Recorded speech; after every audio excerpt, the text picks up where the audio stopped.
समुद्र के किनारे फिजिकली तो नहीं ले जा पाऊंगी, लेकिन मानसिक रूप से चलते हैं उस विशाल समुद्र के किनारे जहां जामवन जी, हनुमान, अंगद और सभी वानरों समेत समुद्र के किनारे बड़ी ही दुविधा में बैठे हैं कि यह 100 योजन का समुद्र पार कौन करेगा।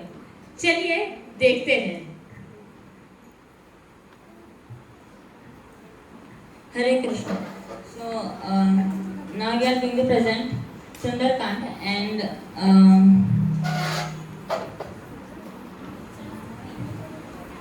all the monkeys and headed by Jamban and Angad ji, and in that group Hanuman ji is also there, and they have come for they have come to find Mother Sita and give her whereabouts to Lord Ram. So ये 100 योजन का विशाल समुद्र कौन लांघेगा, और who has the capabilities to cross this huge ocean. So one by one the Vanaras, they started to say and to claim how much they could jump across the ocean. So the first, it starts with a Vanara who admits that he can jump unto only 50 yojans, and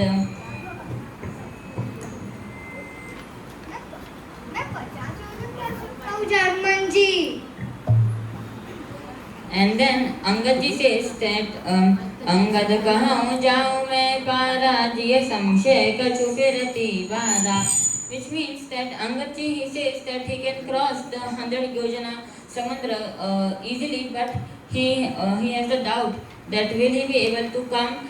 He has the doubt that उन्हें वो संशय है कि वो वापस आ पाएंगे या नहीं.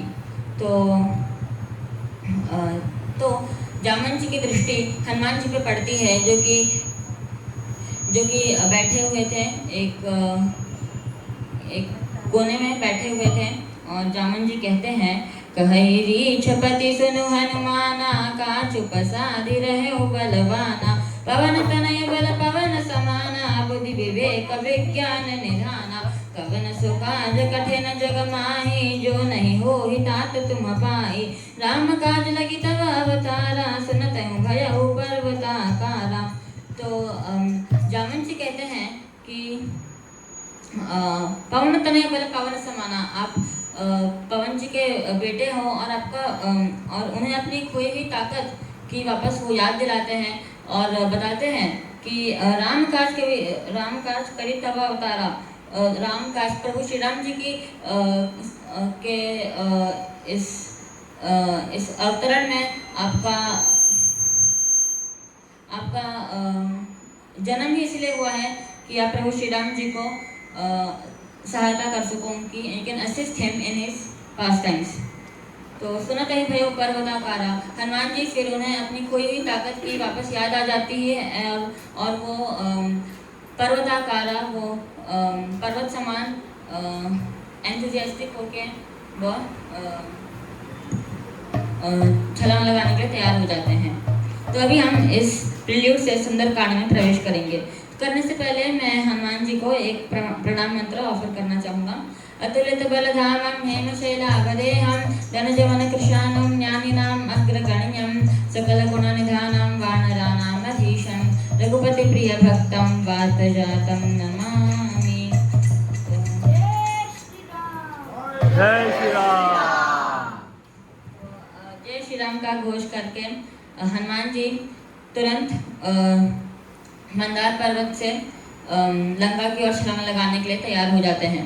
जामवंत के वचन सुहाए, सुनि हनुमंत हृदय अति भाए, तब लगी मोहि परखे हो तुम भाई, सही दुख कंद मूल फल खाई, जब लगी आवो सीत ही देखी, वही काज मोहि हर्ष विशेषी. तो बोलते हैं कि जब मैं सीता मैया को देख के वापस आ जाऊंगा तो मुझे ये बहुत ही हर्ष देगा, मुझे बहुत ही खुशी देगा यह काज.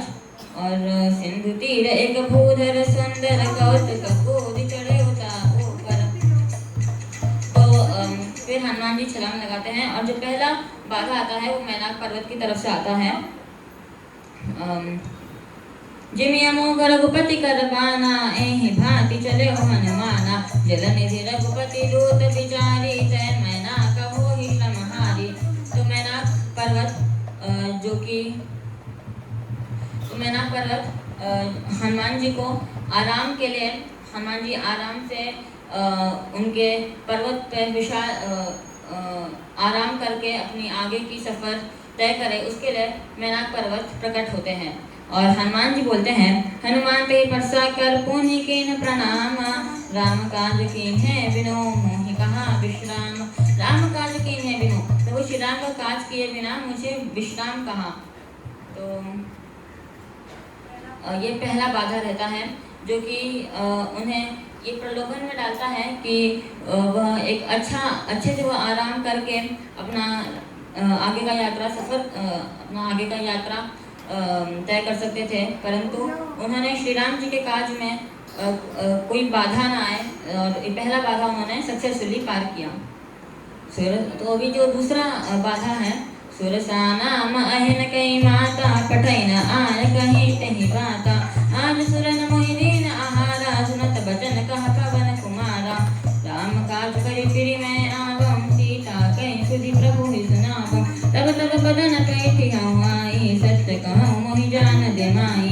तो सुरसा को माता करके संबोधित करते हैं और बोलते हैं कि सुरसा नाम अहिन की माता, ये नागों की माँ थी और उन्हें हनुमान जी माता करके संबोधित करते हैं और बोलते हैं कि राम काज करी फिर मैं आऊँ, अगर वो श्री राम जी का काज करके फिर मैं आता हूँ और आपके मुख में प्रवेश करता हूँ। परंतु वो नहीं मानी, बहुत ही एडमेंट थी। तो हनुमान जी फिर सत्य कहूँ मुझे जाने दे माई, वो बोलते हैं कि मैं सत्य कह रहा हूँ, आप मुझे जाने दीजिए।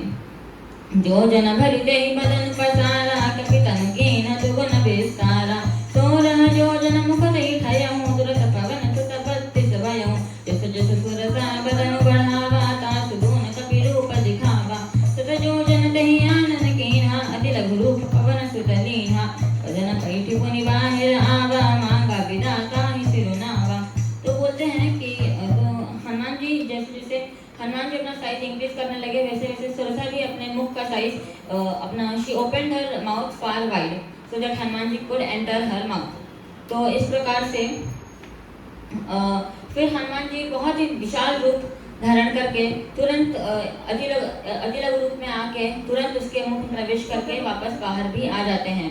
तो उसे ब्रह्मा जी का एक वरदान था कि कोई भी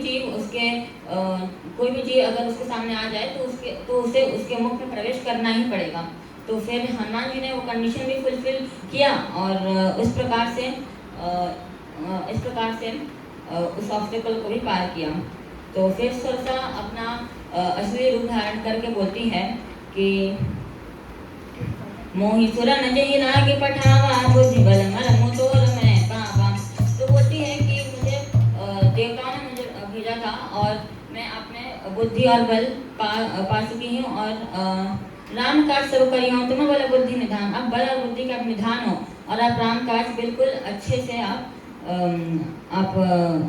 आपसे हो जाएगी, ये अच्छे से राम काज, ये मेरी आशीर्वाद है आपको। तो ये दूसरा ऑब्स्टेकल भी हनुमान जी सक्सेसफुली पार करते हैं। थर्ड ऑब्स्टेकल जो कि सिम्हिका का रहता है, निशिचरी एक सिंधु महुर है करी माया नभ के खग गहई जीव जंतु जय गगन उड़ाई जल बिलो पतिन कै परिछाई गहे छात सोन उड़ाई एहि विधि सदा गगन चल खाई सोई चल हनुमान कह कीन्हा तासु कपट कपि तुरत ही चीन्हा ताहि मारि मारत सुत वीरा बारिध पार गयो मति धीरा। तो जो तीसरी ऑब्स्टेकल थी सिम्हिका की, एक निश्चय थी जो कि लोगों की परछाई पकड़कर उन्हें लोगों की परछाई पकड़कर वो जब आकाश मार्ग से जो भी जंतु जा रहा होता था उनका परछाई पकड़कर उन्हें रोक लेती थी और जब वो जीव नहीं आगे बढ़ पाता था वो उसे खा जाती थी। तो यही छल उसने हनुमान जी के साथ भी किया एंड हनुमान जी को तुरंत उसका वो छल मालूम पड़ गया और ता से कपट कपित हो रही थी ना उसका इच्छा हनुमान जी को पता चल गया और ताही मारी मारो तो सुता पीड़ा। हनुमान जी ने उसे अपने बल से अपने गदा से उसे मार दिया और इस प्रकार से वो आगे लंका की तरफ बढ़ने लगे। तो फिर जो चौथी बाधा थी लंकिनी की, अभी हम उसे देखते हैं। तो पर रखवारे देखी बहु कभी मन की न विचारा अति लघु रूप धरा निसी नगर करा पैसारा। तो हनुमान जी बहुत ही छोटा सा रूप धारण करके लंका नगरी में प्रवेश करते हैं। मसक समान रूप कपिधारी चले सुमेरी नरहारी नाम लंकिनी एक निश्चरी सो पंचल सिमोहि निंदारी जानहि नहीं मर्म सठ मोरा मोर आहार जाल किशोरा उठिका एक महाकपिहानी रुद्रि कमलधरणी धनमानी पुनि संभारी उठी सो लंका जोई पानी कर विनय सशंका। तो हनुमान जी जब छोटे से रूप में प्रवेश कर रहे थे लंका में, तो नाम लंकिनी एक निश्चरी, लंकिनी नाम की एक निश्चरी थी जो कि लंका को पहरा देती थी। और हनुमान जी इतने छोटे से फॉर्म में जा रहे थे पर तो भी वो हनुमान जी को पहचान ली और उन्हें जाने नहीं दी। तो हनुमान जी ने अपने मुष्टि प्रहार से उसे मारा और वो तुरंत धरती पर वो गिर जाती है। पुनि संहारी उठी सो लंका जोई पानी कर विनय सशंका जब रावण ब्रह्म पर दीना चलत विरंच कहा मोहि चीन्हा। तो जब ब्रह्मा जी रावण को वर दे के जा रहे थे तो उन्होंने लंकिनी को राक्षस जाति का अंत भी बताया था। तो उन्होंने बोला था कि जब तुम एक वानर के मारने से व्याकुल हो जाओगी तब समझ लेना कि लंका का अंत अभी आ चुका है उस समय से। तो फिर लंकिनी इसे समझ जाती है और वो बोलती है प्रवेश नगर की जय सब काजा विजय राखी कौशलपुर राजा। आप श्री राम जी को आपके हृदय में रखकर इस नगर में प्रवेश करिए और आपका सारा काम सफल हो। तो इस प्रकार से हनुमान जी इन चारों बाधाओं को बहुत ही सक्सेसफुली बुद्धिमता से और जहाँ बल की प्रयोग करनी चाहिए वहाँ पे बल का भी प्रयोग करके बहुत ही अच्छे से इन चारों बाधाओं को क्रॉस करके लंका में प्रवेश करते हैं। धन्यवाद। हरे कृष्ण।